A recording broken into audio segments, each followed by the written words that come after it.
ఈడదిగిన పిల్లకు ఎప్పుడు పెళ్లి చేసి బాధ్యత తెలుపుకుందామని తల్లిదండ్రులు.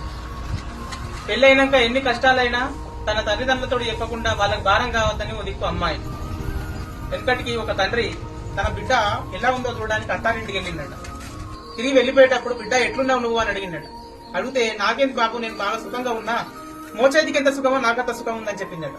అబ్బా, నా బిడ్డ మోచేతికి ఉన్నంత సుఖం ఉందట, పనంతా అరచేతులతోటే, మోచేతులకు ఏం పని ఉంటది, నా బిడ్డ చాలా సుఖంగా ఉందని వెళ్లిపోతాడు.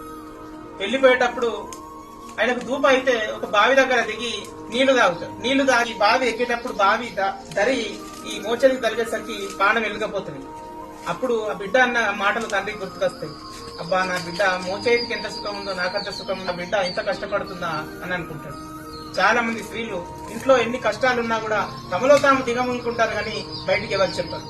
ఆకాశం తాకే నీ ఆక్రందనలు మనసారా వినువా